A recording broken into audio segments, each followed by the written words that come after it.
Muito bem, gente. Estamos chegando por aqui para trazer para você mais uma série de vídeos que a gente está trazendo nesses dias, falando sobre o dízimo.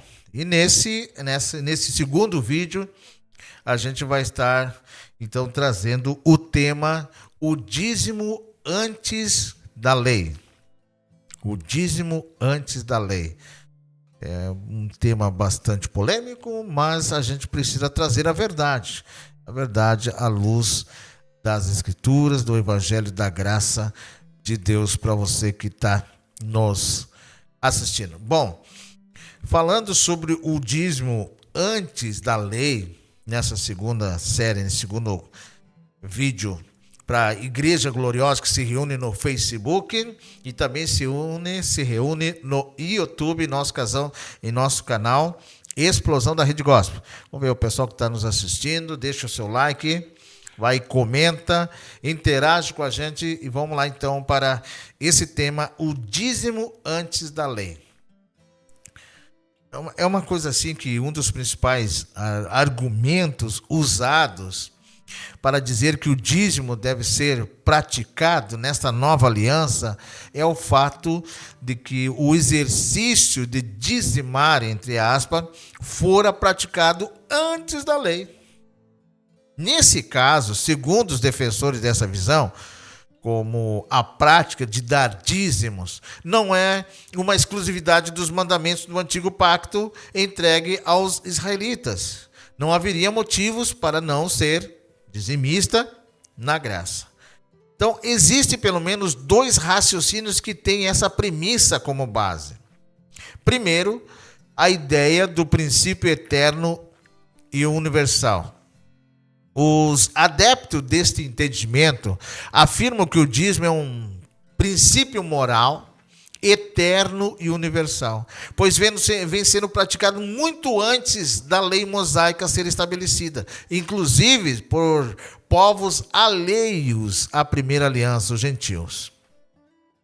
Esse argumento tem como base relatos históricos da existência da prática do dízimo por povos não hebreus que davam, por exemplo, a 10ª parte dos despojos de guerras e dos valores recebidos pelo resgate de prisioneiros a deuses mitológicos, muito antes de Moisés receber do Eterno os 10 mandamentos. Os que defendem esta tese argumentam que o ato de dizimar, entre aspas, sendo uma prática natural entre muitos povos antigos, seria algo inerente à existência humana, sendo, portanto, uma direção moral e eterna vindo de Deus para todos os povos. A ideia do princípio eterno e universal é um argumento que tem base extremamente frágeis, inexistente do ponto de vista da Bíblia, pois não há qualquer fundamento nos textos bíblicos que diga que o Senhor estabeleceu a prática dos dízimos como um código moral de conduta perpétuo para o homem. Sendo assim, a palavra nos dá fundamento para rejeitarmos tal sofisma. 1 Coríntios, capítulo 4. 1 Coríntios, no capítulo 4, e o versículo de número 6. Vamos ver o que vai estar escrito aí, irmãos. 1 Coríntios 4, 6. Vamos lá, coloca para nós aí o texto. Vai dizer assim: Irmãos, apliquei essas coisas a mim e a Apolo por amor a vocês, para que aprendam de nós o que significa não ultrapassem o que está escrito. Assim, ninguém se orgulhe a favor de um homem em detrimento de outro. Vou repetir o texto. Irmãos, apliquei essas coisas a mim e a Apolo por amor a vocês, quando o apóstolo Paulo está escrevendo à igreja de Corinto, para que aprendam de nós o que significa não ultrapassem o que está escrito. Não ultrapassem, entre aspas, ali, o que está escrito, dizendo o apóstolo Paulo. Assim, ninguém se orgulhe a favor de um homem em detrimento de outro. É uma falácia afirmar que o dízimo deve ser praticado pela igreja. Ou seja, na nova aliança, pelo simples fato de que era praticado por outros povos antes da lei, pois não há qualquer ligação necessária que obrigue a prática atual em função das antigas práticas. Além disso, havia muitos outros costumes anteriores à lei entre os povos antigos. Por exemplo, adoração aos corpos celestes, prostituição de cunho religioso, sacrifício de crianças, a necromância, feitiçaria, entre outros. Ora, se o dízimo é um princípio eterno que deve ser praticado pelos cristãos, porque era naturalmente exercido pelos povos antes da lei, não teríamos que praticar também tais atrocidades? Bom, por meio dessa lógica, ao ser dizimista, o cristão também se compromete a matar crianças e oferecê-las a um deus pagão, por exemplo. Enfim, esse entendimento do princípio eterno é um absurdo completo. Em suma, as tradições humanas não são automaticamente princípios morais e eternos simplesmente porque são muito remotas. Além do mais, o nosso guia é o Evangelho, não as práticas de povos antigos. A segunda razão, Abraão deu o dízimo antes da lei. É isso que eles usam. Abraão deu o dízimo antes da lei. Alguns dizem que Abraão, ao dar o dízimo de uns despojos, estaria seguindo tal princípio eterno. O fato é que isso é apenas uma inferência sem qualquer fundamento. Primeiro, por quê? Como vimos, a ideia do princípio eterno e universal não faz sentido algum. Segundo, porque a Bíblia não informa o motivo de Abraão ter dizimado.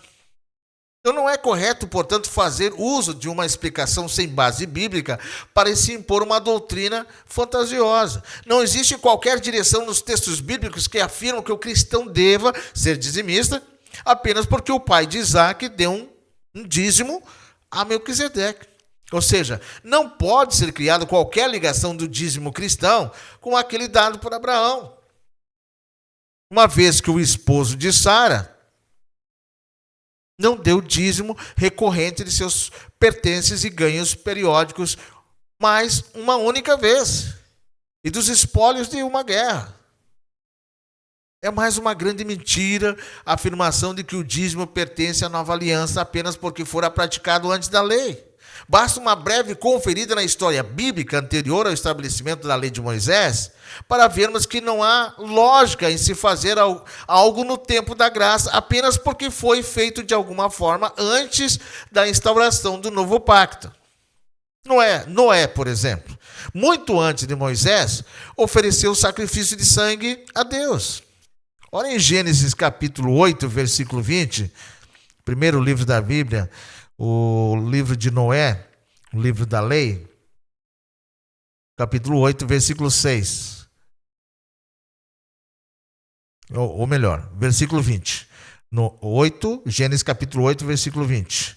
E vai dizer assim: depois Noé construiu um altar dedicado ao Senhor e, tomando alguns animais e aves puros, ofereceu como holocausto, queimando sobre o altar. Aí edificou Noé um altar ao Senhor e tomou de todo animal limpo e de toda ave limpa e ofereceu holocausto sobre o altar. Então, o próprio Abraão, obviamente, muito antes da lei, também ofereceu um animal em sacrifício ao Altíssimo. Vamos ver esse texto? Vamos ver. Gênesis 22, capítulo 22, versículo 13. Vamos lá. Vamos ver o texto. Que vai dizer aí. Do versículo 6 até o 13. Do 6. Então, Gênesis 22, versículo 6 até o versículo de número 13. Vamos ler esse texto? Leia comigo aí. Acompanha aí. Abraão pegou a lenha para o holocausto e colocou nos ombros de seu filho Isaque.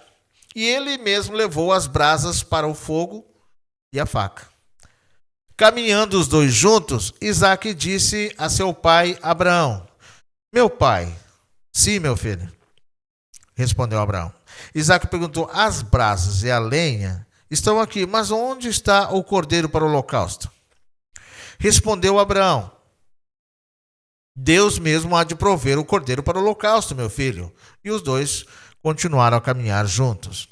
Quando chegaram ao lugar que Deus lhe havia indicado, Abraão construiu um altar e sobre ele arrumou a lenha, amarrou seu filho Isaque e colocou sobre o altar em cima da lenha. Então estendeu a mão e pegou a faca para sacrificar seu filho. Mas o anjo do Senhor o chamou do céu: Abraão, Abraão. Eis-me aqui, respondeu ele. Não toque o rapaz, disse o anjo. Não lhe faça nada. Agora sei que você teme a Deus, porque não me negou seu filho, o seu único filho. Abraão ergueu os olhos e viu um carneiro preso pelos chifres no arbusto, foi lá pegá-lo e sacrificou-o como holocausto em lugar de seu filho. Até aqui. Então, além do sacrifício de sangue, Abraão praticou a circuncisão do prepúcio antes da lei. Olha esse texto de Gênesis 17, versículo de número 23 a 27. Gênesis 17, do versículo de número 23 ao versículo 23 ao 27. Naquele mesmo dia, Abraão tomou seu filho Ismael, todos nascidos em sua casa, e os que foram comprados, todos os do sexo masculino de sua casa, os homens, e o circuncidou como Deus lhe ordenara. Versículo 24. Abraão tinha 99 anos quando foi circuncidado. Olha só, 99 anos quando ele foi circuncidado. Olha o que diz o versículo posterior.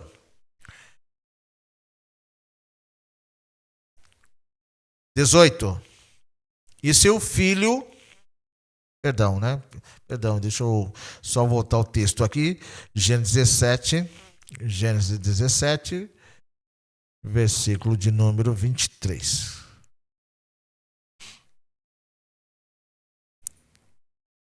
Vamos ler de novo esse texto. Naquele mesmo dia, Abraão tomou seu filho, aqui a gente já leu, né?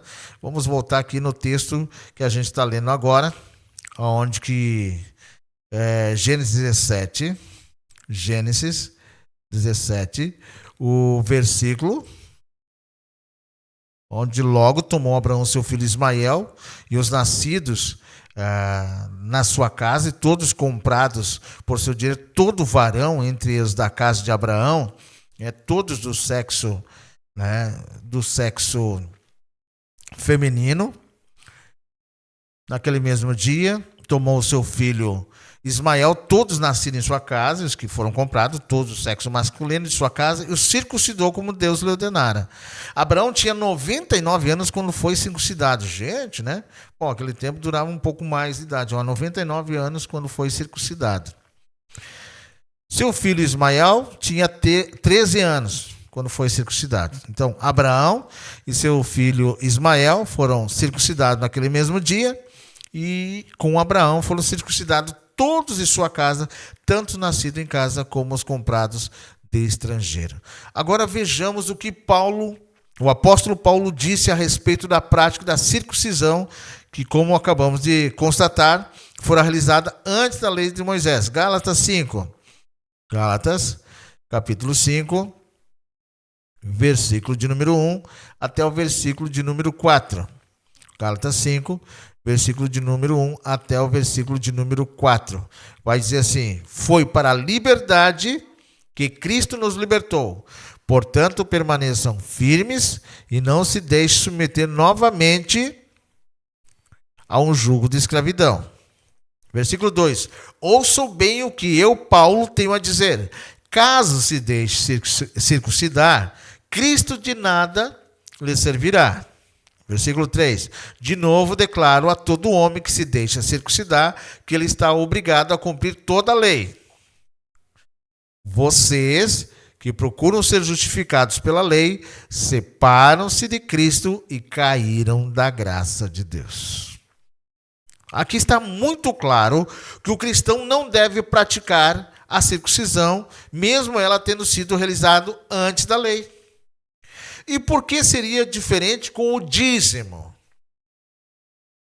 Como já disse diversas vezes em nossas pregações, podemos substituir o circuncidar dessa passagem por qualquer outra obra da lei que dará o mesmo. Eu já disse isso em várias vezes, né? Nas minhas pregações, podemos substituir o circuncidar dessa passagem bíblica que Gálatas está falando, que Paulo está falando aos Gálatas, né? Por qualquer outras obras da lei, que dará o mesmo efeito. Por exemplo, se vocês praticarem o dízimo, Cristo de nada vos aproveitará. Ainda há um detalhe muito importante que temos que salientar. Eu volto a falar, por exemplo, se vocês praticarem o dízimo, Cristo de nada vos aproveitará. Outro detalhe muito importante que temos que salientar, tanto o holocausto de animais, quanto a circuncisão que Abraão realizou foram mandamentos de Deus, que posteriormente foram inseridos os ritos da lei. Mesmo sendo um mandamento do Altíssimo antes de Moisés, o fato dessas práticas terem se tornado requisito das ordenanças do Antigo Pacto já desqualificam como práticas cristãs. O dízimo, por sua vez, nunca foi mandamento de Deus antes da lei. Sendo assim, Abraão o deu voluntariamente. Agora pensamos, se os holocaustos e as circuncisões praticadas antes da lei, mesmo sendo diretrizes diretas de Deus naquela época, deixaram de ser práticas legítimas a partir da nova aliança. Porque o dízimo que sequer fora um mandamento do Senhor antes de Moisés, agora eu te pergunto, deve valer até hoje? Então, é uma coisa assim, gente, né? Que os holocaustos, a circuncisão, que foram praticados antes da lei, antes, mesmo sendo diretrizes diretas naquela época, deixaram de ser práticas legítimas a partir da nova aliança. Agora, por que o dízimo, que sequer foi um mandamento do Senhor antes de Moisés, deve valer até hoje? Vamos ver o dízimo de Jacó? Gênesis 28, versículo 20. Gênesis 28, versículo 20. Então Jacó fez um voto dizendo: se Deus estiver comigo, está aparecendo aí na tela? Tá. Se Deus estiver comigo, cuidar de mim nesta viagem que estou fazendo, prover-me de comida e de roupa, versículo 21, e levar-me de volta em segurança à casa de meu pai, então o Senhor será o meu Deus. Versículo 22, e esta pedra que hoje coloquei como coluna servirá de santuário de Deus, e de tudo que me deres certamente te darei o dízimo. Está aí até o versículo 22, Jacó falando.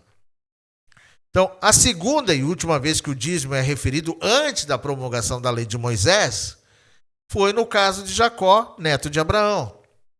É óbvio que os defensores do dízimo na nova aliança vão enxergar a prática de Jacó como algo absolutamente positivo e digno de ser imitado. Então as pessoas dizem que o dízimo do filho de Isaac teria sido fruto de um coração adorador, que ao oferecer aquele tributo a Deus, ele teria demonstrado a sua confiança no Altíssimo. Dizem que o dizimar, Jacó estaria reconhecendo que Deus é o dono de tudo, inclusive do dízimo, etc. Depois que a mensagem da graça impactou a minha vida e, consequentemente, a verdade sobre o dízimo me foi desvendada, eu passei a ter uma visão completamente diferente do que Jacó praticou no local que ele mesmo batizou de Betel.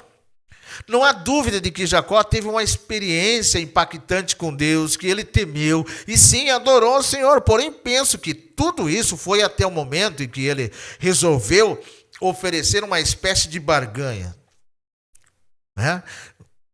De barganha àquele que lhe havia prometido tudo, sem nada querer em troca. Ao meu ver, a passagem do dízimo de Jacó demonstra uma situação que é totalmente contrária à direção que o Evangelho nos aponta a seguir, no que se refere ao nosso relacionamento com Deus nesse novo pacto.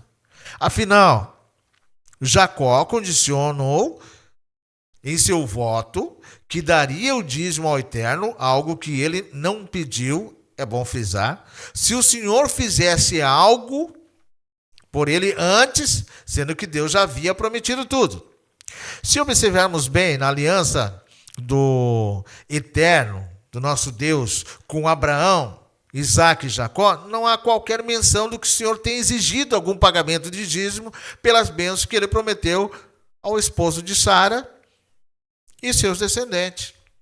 A verdade é que o Pai de nossos espíritos fez a promessa e não requereu nada além da fé. Assim é possível concluir que a atitude de Jacó, o condicionar dar algo a Deus em consequência de bênçãos e provisões futuras, foi uma atitude, no mínimo, de extrema insegurança. Isso fica ainda mais nítido quando lemos o contexto do capítulo 28 de Gênesis e vemos que Jacó foi abençoado por Isaac com as bênçãos de Abraão e depois Deus ainda lhe apareceu em sonho para entregar diversas promessas a ele, sem fazer qualquer exigência em troca. Sendo assim, eu pergunto, qual o sentido de Jacó oferecer aquele voto condicionado a Deus, depois da bênção dada por seu pai e das promessas feitas a ele pelo próprio Deus eterno? E pior, o neto de Abraão ainda condicionou receber o Altíssimo como seu Deus, se ele o abençoasse antes. Faça agora, amada, ouvinte, telespectador desse vídeo, um exercício de raciocínio. Imagine-se orando a Deus e dizendo: Senhor, se tu me abençoares, se me deres o que eu quero, se me guardares em minha viagem, e eu retornar em segurança, o Senhor será o meu Deus e eu vou te dar 10% de tudo que eu ganhar. Pois é, soa bastante estranha essa oração, não acha?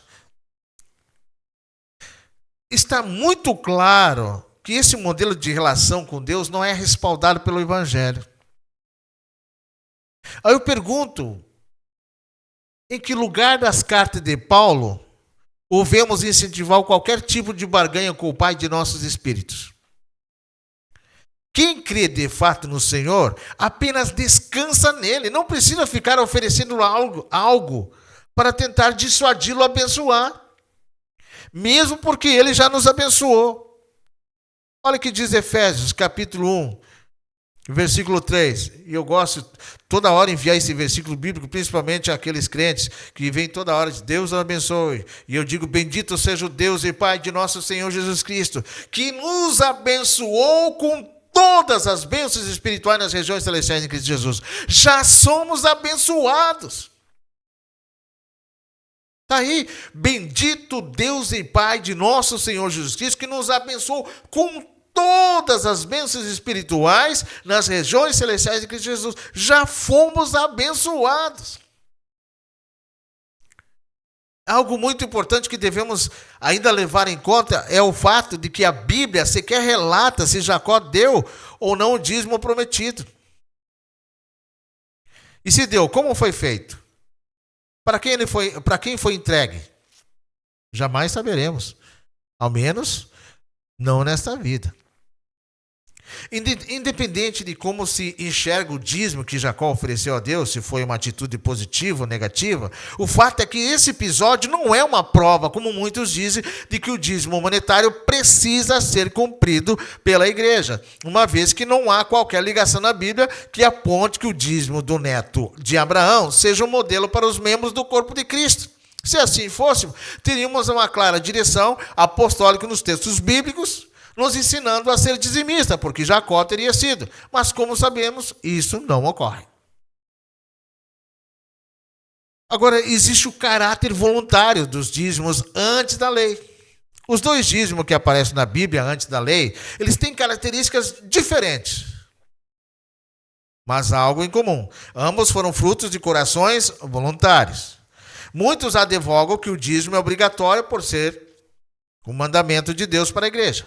Essa afirmação é terminantemente mentirosa. Primeiro porque já disse anteriormente, não vemos qualquer menção ao dízimo na Bíblia como um mandamento para a igreja primitiva. Nem voluntário, nem por obrigação. Em segundo lugar, porque o dízimo dado por Abraão e o prometido por Jacó foram atitudes espontâneas. Se esses exemplos são modelo de contribuição para a igreja, por que as pessoas nas congregações são impedidas a dar e ameaçadas com consequências terríveis se não pagarem o dízimo?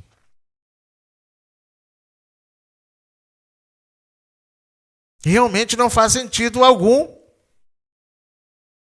E mesmo as igrejas que dizem não obrigar as pessoas a dizimar, entre aspas, não pode se apoiar no modelo de Abraão e Jacó, pois mesmo tendo sido voluntários, Abraão não deu o dízimo monetário recorrente de seus ganhos a Melquisedeque, que não temos nenhuma informação sobre a concretização do voto de Jacó, que, como já vimos, fez uma promessa que Deus não pediu e acabou propondo, em minha opinião, um desnecessário toma lá da cá ao nosso Deus eterno. Afinal, qual a origem do dízimo antes da lei? Não há nos textos bíblicos qualquer referência histórica aos dízimos praticados antes de Moisés por povos da lei à linhagem de Abraão. E mesmo a história contada fora dos textos bíblicos não traz muita luz sobre aquelas práticas. O pouco que se sabe é que o ato de dar dízimo a deuses mitológicos era um costume de algumas culturas da época. E até muito antes dele. É muito provável, portanto, que as motivações de Abraão para dar o dízimo a Melquisedeque e a de Jacó, em oferecê-lo a Deus, tenha vindo desse costume da época. Já que a Bíblia não relata que o nosso Deus eterno tem ordenado a prática do dízimo a Abraão e seus descendentes. Como já vimos, havia muitas outras tradições naquele período e Abraão a praticava também. Algumas, inclusive, são abomináveis para a nossa cultura atual. E o fato de elas terem existido entre os povos de Abraão, as ter praticado, não é indicativo de que também devemos praticá-las hoje em dia. E isto, claro, inclui a prática do dízimo. Tá aí, meus queridos. Para você, essa segunda série sobre o dízimo antes da lei. Esse é o nosso segundo vídeo que a gente traz para você, com exclusividade, aqui no nosso canal, no YouTube para a Igreja Gloriosa e também no Facebook para a Igreja Gloriosa, falando sobre esse tema, o dízimo antes da lei. O nosso terceiro vídeo, que a gente vai estar nessa série de vídeos falando sobre o dízimo, a gente vai falar sobre o dízimo como mandamento da lei. Então não perca o próximo vídeo. Já estou com o dízimo, né? Não perca o próximo vídeo que a gente vai estar elaborando, trazendo para você aqui no nosso canal no YouTube para a Igreja Gloriosa e também no Facebook na nossa página Explosão da Rede Gospel. O dízimo como mandamento da lei é o nosso próximo vídeo. Se inscreva no canal, deixe seu like, até o próximo.